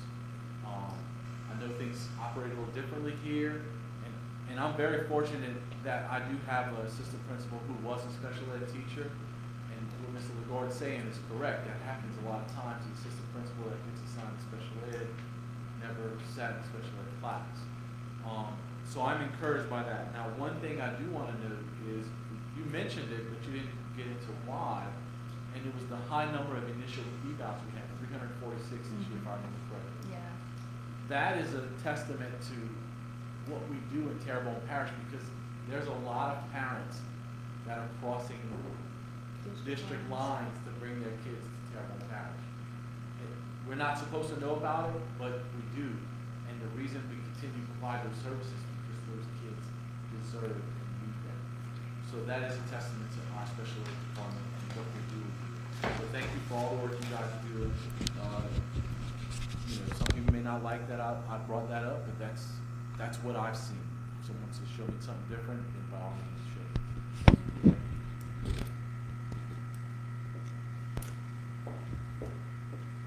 Item number 6, consideration of approval to revise policy file F-12.2, employee dress code.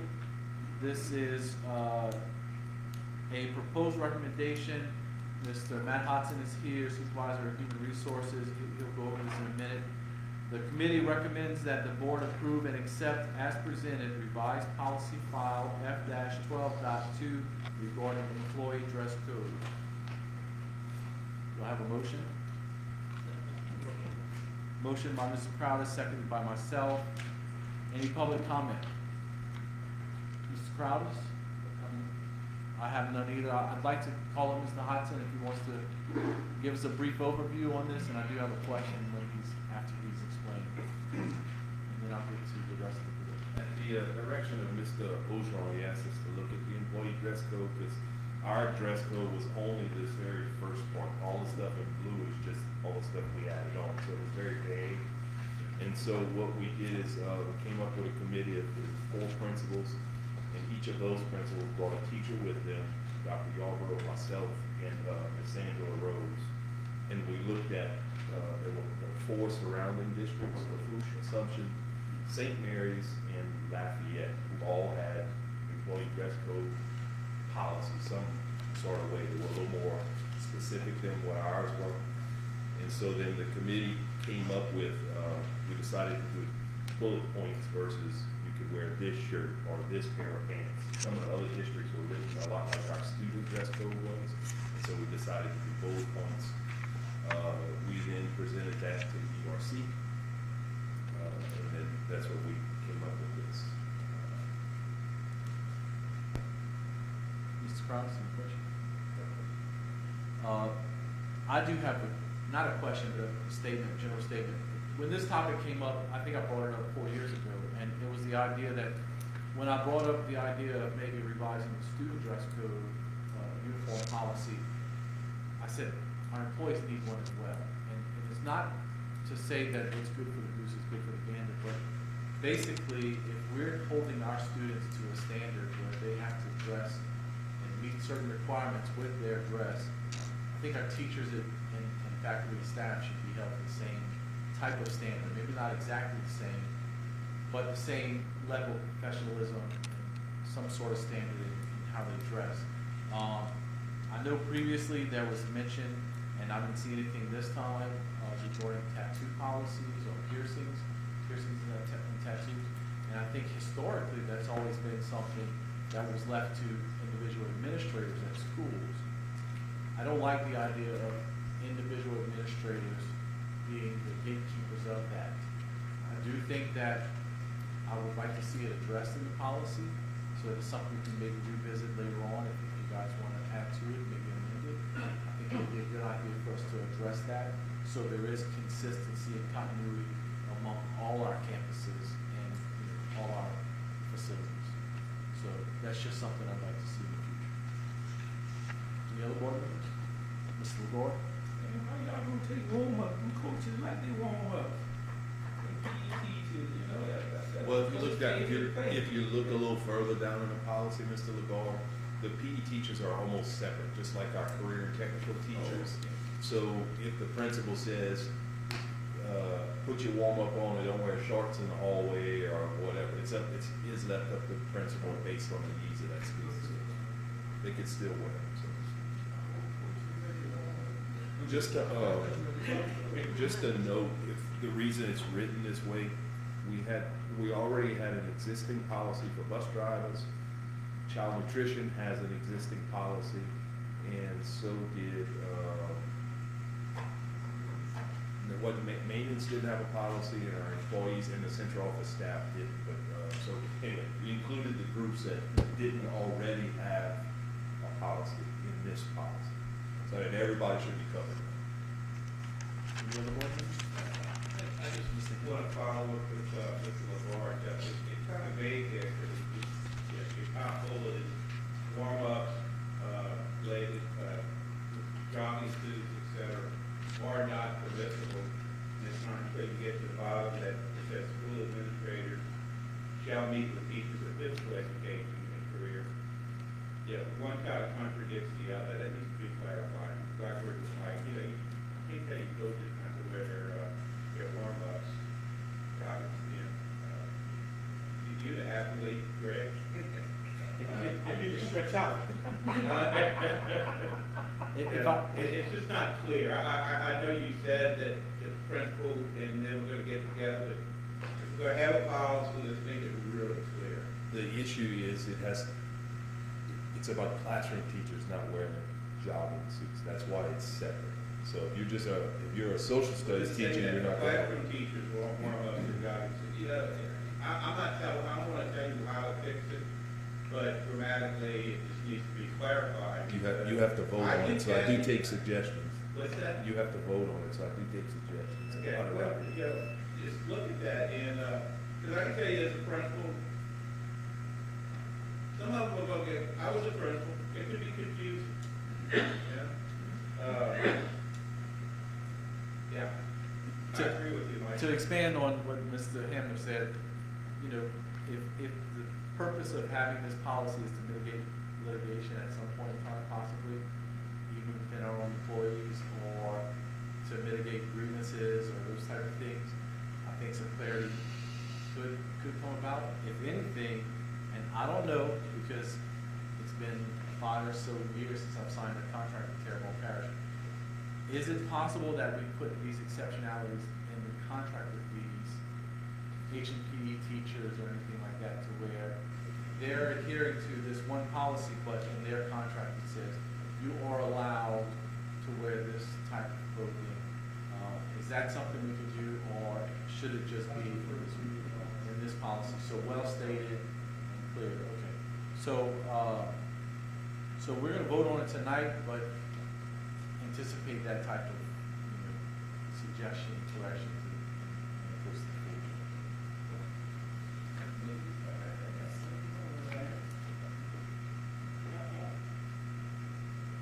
It's more funny, we're gonna teach you after Christmas, and our main teacher, don't wear a dress.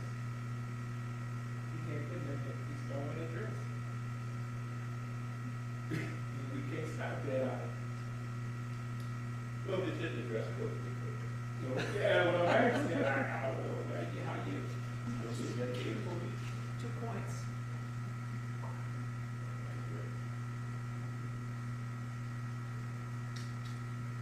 I think to expound on what Mike is saying, to stay away from those type of things, because we don't want to be where we're discriminating. So this is the policy, the way it's interpreted. There's no gender. It's gender neutral. It's objective, and we just need it a little more clear with regards to those type of things. So yeah, I do have a motion on the table, seconded by myself. Went to public. Since you did have a chance to speak, I'm going to go back to the public and see if anyone else has anything to say. Any public comment? All right. Any other board members? No objections? Hearing none, so ordered.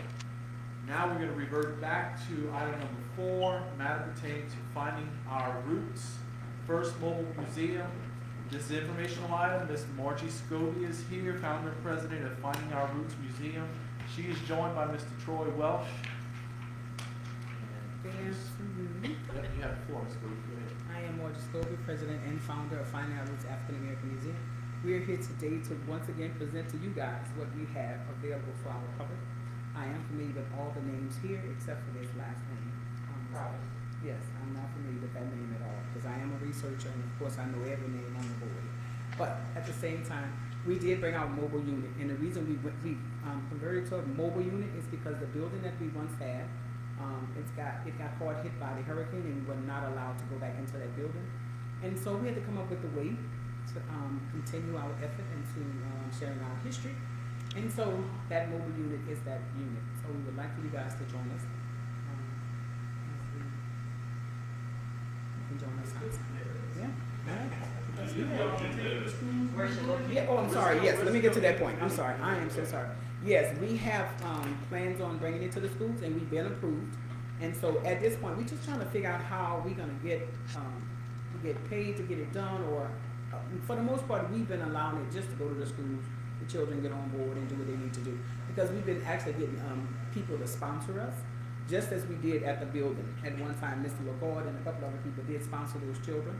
So, sponsorship, I'm assuming it won't be a problem with us, and we don't have a problem at this point.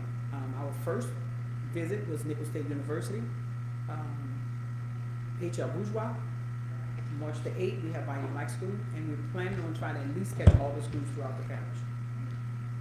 And then also we're on WWL TV soon, representing Terrebonne Parish. It's the only, first and only unit in the state of Louisiana. Want to say something?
So for matter number 4 on the record, I just want to thank Ms. Strobie and Mr. Welch and their crew to coming by with the mobile unit.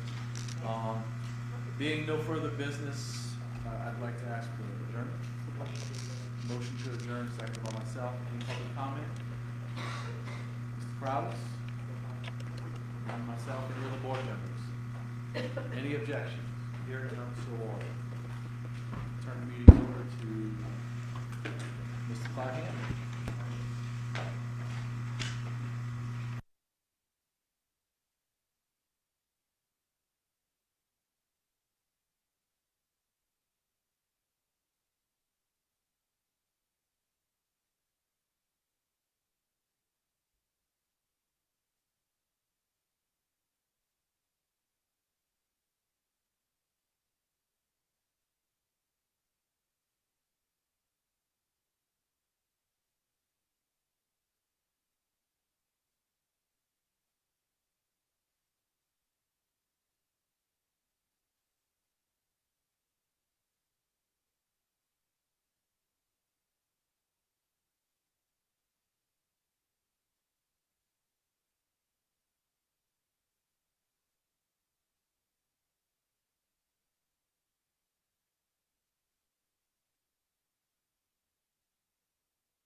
All right, the Finance, Insurance, and Section 16 Lands Committee will come to order. Let the record show that Mr. Mike Lagarde, Vice Chair, and myself are both present. I'd also like to introduce Ms. Lynn Elzey, the retiree representative on the Insurance Advisory Committee and President of the Terrebonne Association of Retired Teachers, TRTA. Lynn, we appreciate all the work you do on the Insurance Advisory Committee. Item 2, matter bearing upon group health claims for calendar year 2022. Mr. Lynn Fontaine.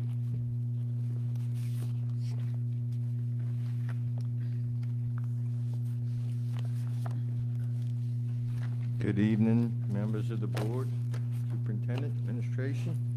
This is going to be fourth quarter and year-end information for the 22 plan year. Good news, we ended favorably, a bit of an increase from the prior year, but if you remember, the prior year was the lowest year we've had on record for quite some time. We are still running at about 12% under our costs of the previous 5 years. So we'll start with page 1 in participation up at the top. Participation, not a big change, but we're actually down about 1.4%. That is about a 2% drop on actives and about break even, or just a slight increase in participation in Medicare Advantage plan from 1,058 previous 1,054 there. So total participation down about 1.4%, not a big change there. Medical claims at almost 22 million, 21,998. The prescription drug claims actually went up to 12,824. That's going to be predominantly high-cost medications with regard to diabetes, the anti-inflammatories that you see, those specialty medications advertised on TV at night, and some chemotherapy meds that are in there. That number will be coming down. I will point out that that is a gross number. That is not net of rebates. We just finished our pharmacy benefit management negotiations, and our rebates this year are practically going to double. So we perceive that those pharmacy numbers will actually be coming down. Total claims at 34,822,000. We did not have as many larger claims that we received specific reinsurance reimbursement on, 155 compared to the 234 of the year before. Rebates at 1,351,000. And total fixed cost at 1,790,000, a little bit of a drop from previous, just participation. We had no real changes in fixed cost. Total United Healthcare Gillsborough plan cost at 35,106,000. Then we add to that the Medicare Advantage premium of $571, the prescription drug plan at $1,496,000, total retiree Medicare Advantage cost of $2,068,139, giving us a total plan cost of $37,174,471. When we break this down into per employee per month units to compare to previous year, you see the medical's almost the same. About a 12% increase in the prescription drugs, not really from the increased cost of prescription drugs, increased utilization. Day by day, week by week, we have more folks getting on higher cost medications. You cannot do that just by wanting that medication. It has to be medically necessary. You have to try lower costs first, but some of these higher cost medications are being utilized, giving us a total plan cost of $829, albeit a 5.3% increase from the year before, still 12% below the previous year. And what's going up is the pharmacy piece, and with the negotiations we just finished here, we're looking at, if you look at the fifth bullet, sixth bullet, prescription drug contract, negotiated discounts and rebates were effective 1/1/23. Projected savings on that, some $3 million, $3,067,000. So we are looking forward to those rebates. Our first one is coming in the next day or so. Last year, we averaged about a $300,000 rebate per quarter.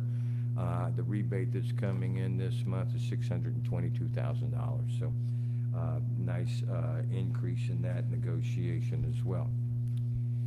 Questions on the first page?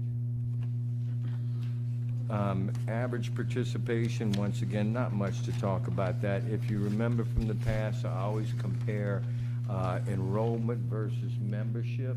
Enrollment is going to be the number of employees and retirees covered under the plan. Membership's going to be the number of people or belly buttons covered under the plan. When membership outpaces enrollment, it can be problematic in that we're taking on more bodies from a percentage standpoint than we are employees. That's slightly ticked up, nothing to be concerned about, because when we look at spousal or dependent claims per member, our spouses are some 25% lower than employees right now, which is odd. Most of my other school districts, we're spending more on spouses than we are on employees. Not happening here, and it's actually a good thing because you're getting the contribution from those spouses, so that's actually being profitable for you. So the decrease in participation at 1.4%. Next page is membership, and you'll see it almost stayed the same, so it's less than 1%. Once again, spouses costing us, and that's depicted on page 4. Spouses are currently 25.5% lower than our employee claims on a per member basis, and 11.3 on a 3-year average. Our spouses, from an enrollment standpoint, down about 2.1%. And you can also see that claim number, 374 to the 382 average there. Spouses have come down this year. On page 5, from a medical claims perspective, very good numbers. You can see that we peaked back in 2019 at almost $700 per employee per month. And since utilizing the United Healthcare Network, the work we've done on the prescription drug side, Medicare Advantage premium, all of these types of things have saved us a great deal of money on an annual basis. It approximated to some $12 million when we did that originally. Prescription drug claims, once again, up this year, but still much lower than where we've been historically. That number is going to come down some more from the negotiations that we just did with our pharmacy benefit manager, marketing there. Total plan cost, once again, still 12% under a 5-year average there. Almost equal in medical, came from the prescription drugs, but of course, we've just talked about that. And of course, less reinsurance reimbursement because we did not have those high-cost claims. Page 8, as far as diagnostic category goes, musculoskeletal is usually our number 1. That's actually came down. This factors influencing health that you've seen in previous years includes chemotherapy. That actually went down this year. The things that have gone up, basically, genitourinary, circulatory, respiratory, a little bit on neoplasm, which is cancer, digestive, and endocrine. An uptick as far as generic utilization, that's good. I'm still would like to see this percentage get up to 86, 87, 88%. We're going to be working towards those goals with some education and things like that. But it is an increase, and more importantly, when choosing brand when generic is available, is at 1.1%. That is extremely low. That's good news. And all that being said, even though we're using generic some 85, 86% of the time, it only represents 13.6% of the money, and that tells you how substantial the difference is between the brand and generic medications there. It's especially the specialty medications. The specialty medications, our top 10 medications, represent some 3 to 4% of our total number of prescriptions, but almost a third of the money. So every time we get somebody on a new high-cost anti-inflammatory, or if you remember from previous meetings, that drug category starts at about $5,000 a month and peaks at about $25,000 a month. And there are other meds out there in different categories costing even more than that.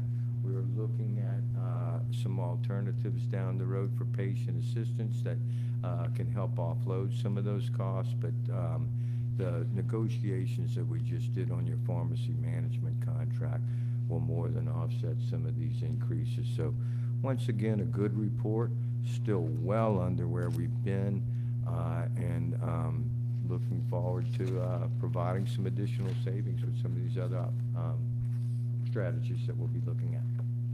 Questions? Question? Matt? So the brand versus generic, I know it doesn't really behoove these doctors to prescribe the generic as much because we all know they get kickbacks or they get kind of influence from the actual brand prescriptions. Do we have literature, does Hub have literature that they can provide to these, to our employees, or these patients that are potentially having to choose between generic versus the brand, and give them, some education on it's the same product, this is why we suggest going with generic, or is there anything that... That education's provided, and even on top of that, there's a pharmacy team that actually contacts the member. If they see that a member's utilizing a brand name when generic's available, that's how we've gotten it down to the 1.1. And when we started that program, it was at 4 or 5%, and that can be significantly costly on a group your size. That could be hundreds of thousands of dollars going to waste. So the pharmacy team will contact the member and the physician to switch them to the lower cost alternative. Thank you. Do we pay for that? I got some calls. This new diabetic pen where they could lose weight.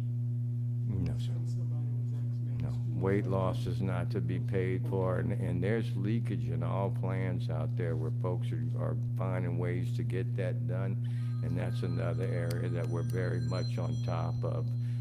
Ozempic, Mounjaro, people are using those meds for weight loss. They're very effective, but they're very expensive, and that's not the medical necessity type of service that your plan's designed for. Any other questions for Mr. Fontaine? Lynn, you have anything else you want to add? Thank you. Is he doing a good job, Ms. Elsie? Thank you.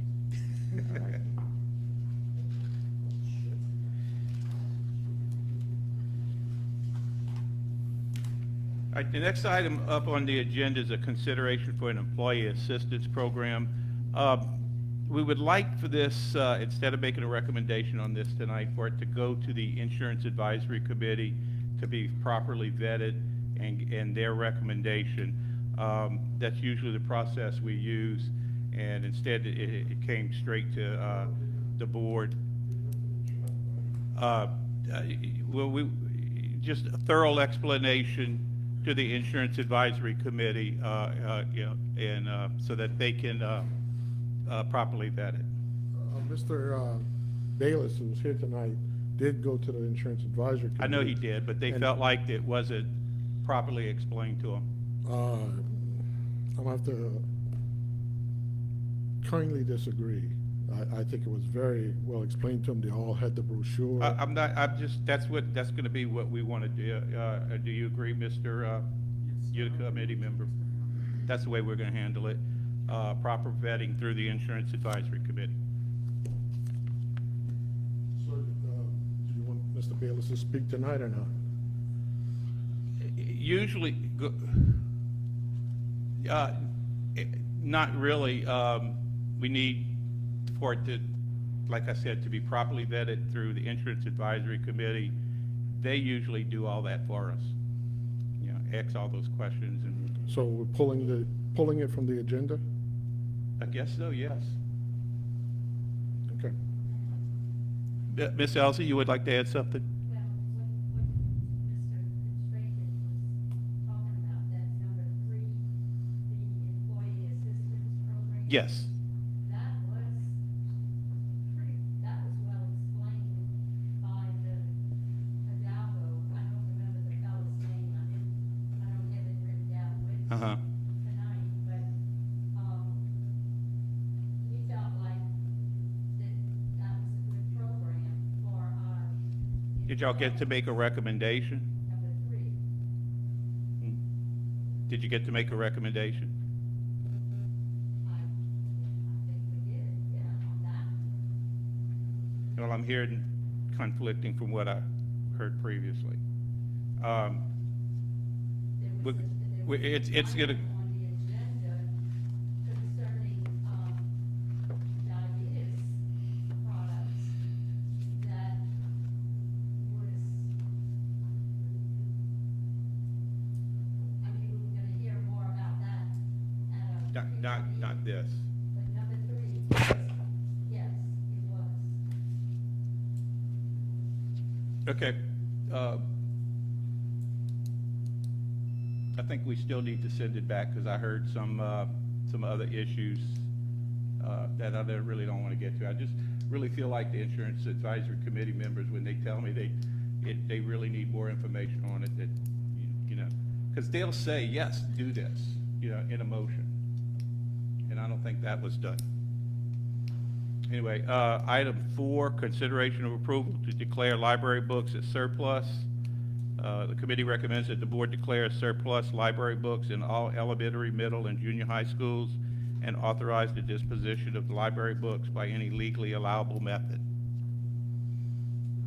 Mr. Lagarde. Pardon me? Okay. Well, you're going to make the motion and I'll second it. Any members from the general public wish to address this? You can come up to the mic. State your name and address.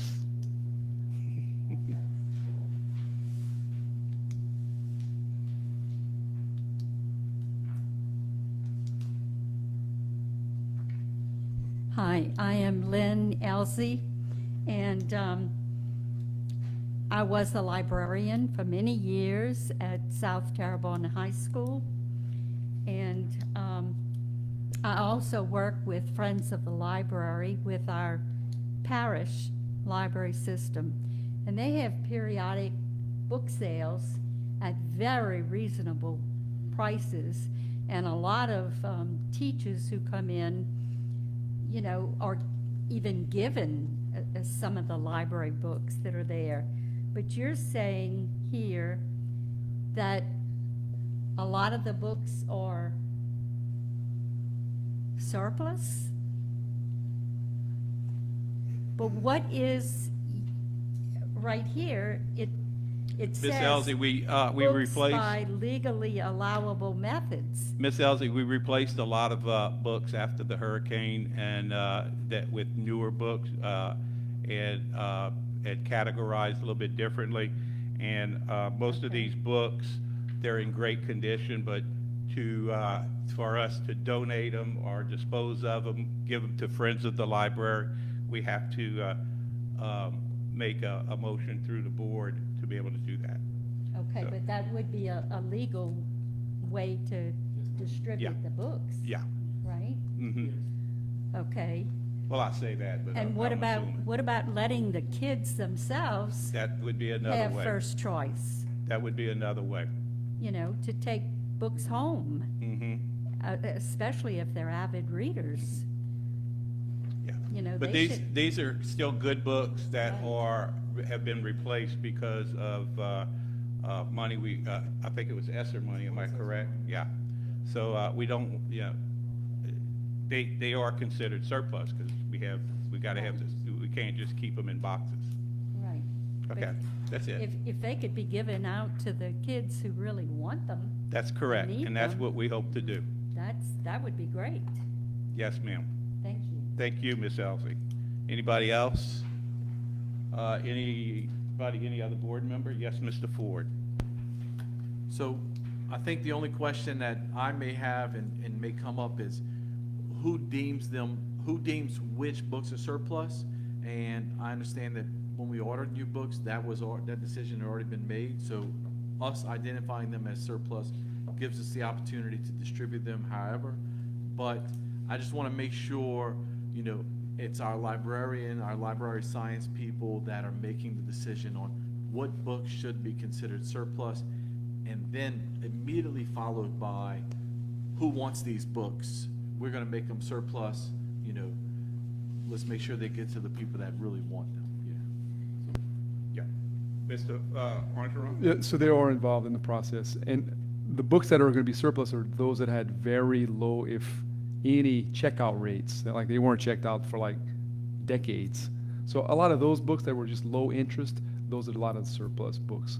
So we got new collections from ESSER money that are, and we're trying to hit that sweet spot of books per kid so that the library is not overwhelming. So there's a number that kind of increases actually reader rates if you have the right amount of books. So we're trying to follow that research model. So just a follow-up question, or maybe a suggestion, or even just an idea.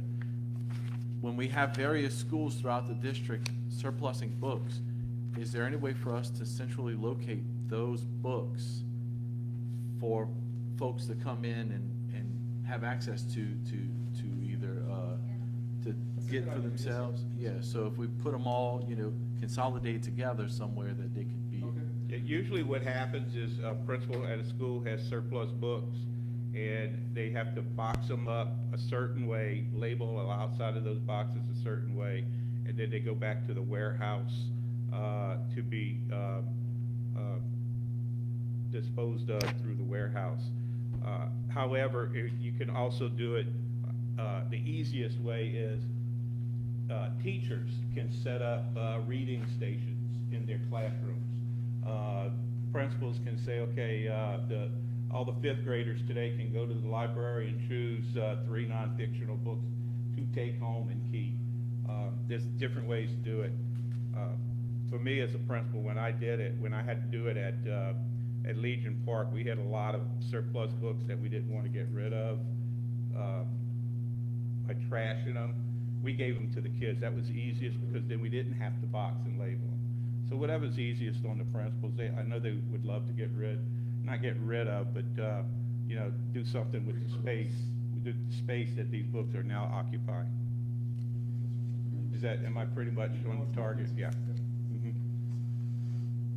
So with that said, yes, Mike? I'm glad we get new books, because I see a lot of parishes, school districts, don't even have libraries anymore. They done turn them into media centers. Right. And they don't have books. got a Oh, no, we need computer, books. and they don't have books. We They need call them media centers, you know? And if I'm not mistaken, a lot of these books that were replaced have a digital component to them as well, am I correct? We're gonna try to hang on to those books. We still have librarians in every school, right? So, not media centers. That's right. I know a lot of places have the library, not media centers. One other, Sandra, you might know the answer to this, Ms. LaRose. These books, they're categorized a little bit different than the traditional Dewey Decimal System, am I correct? They're categorized by genres. Okay. Which it makes it much more, or much easier for the kids and the teachers to go ahead and pull. It certainly makes the job of the librarian a lot easier.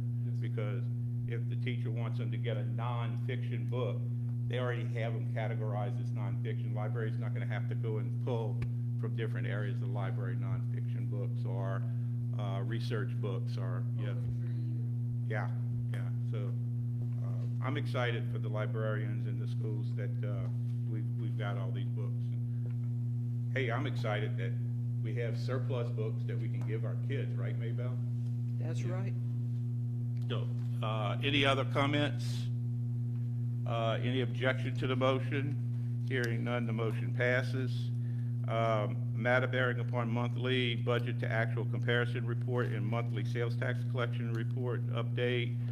Ms. Klingman? Hi, good evening. So you have in your packets the monthly budget to actual comparison. If there are any questions about those, I'll answer or entertain those now. Otherwise, I have a sales tax update.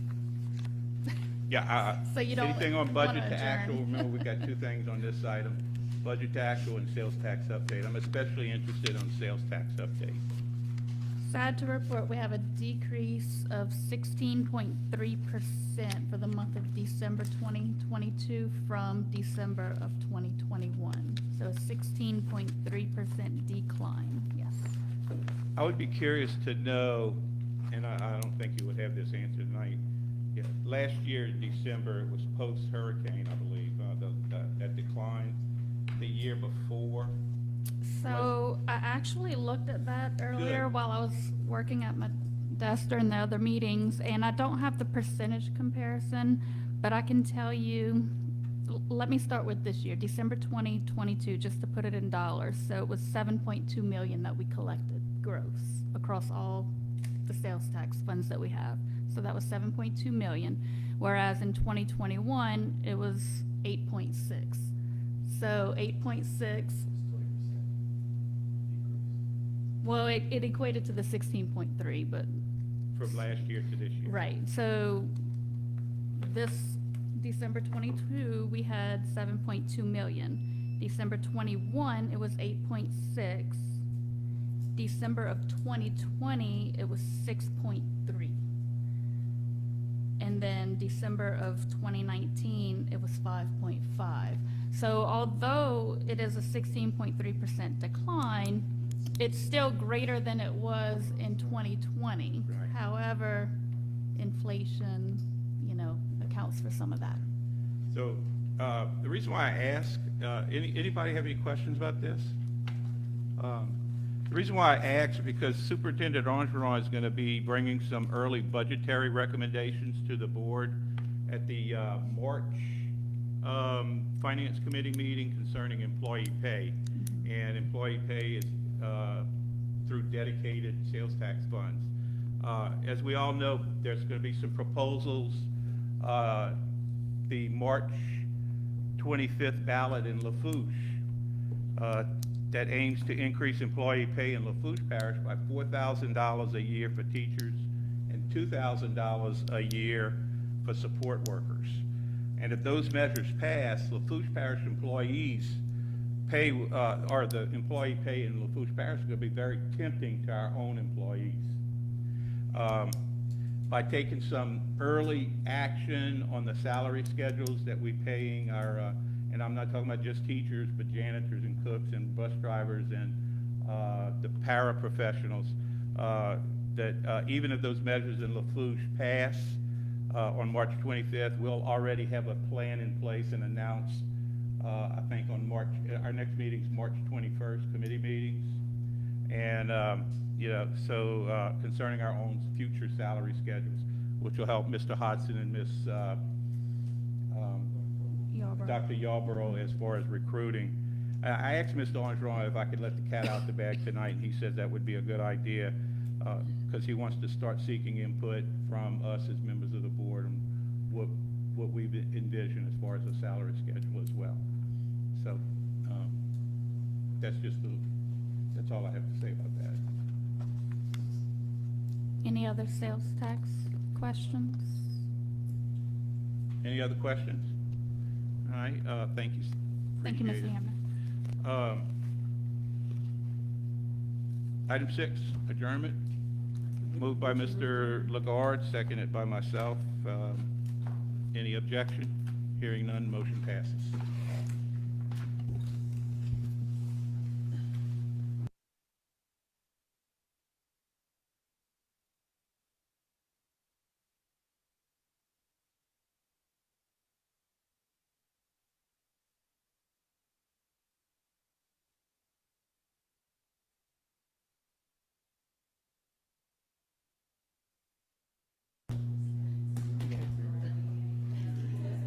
I call the executive committee into order. In attendance this evening is myself. As chair, Mr. Lagarde as member, Mr. Voisin had to leave early for personal business. Also in attendance are Mr. Hamner, Mr. Ford, and Mr. Crowder, Mr. Orgeron and his staff. Examination of invoices for the current month, including supplemental payroll and travel expenses. Are there any committee members' concerns I have no concerns, but, or questions? I have a comment though, no concerns. I just was looking through the payroll, and I just, I don't think we ever really thank our subs, and then looking through that, I want to thank the people who come sub for us. Because you see a lot of retired teachers and people names I look, that's a dedication and places are short having subs. And I just want to thank them for their service in the parish, who come back and substitute for us. Absolutely.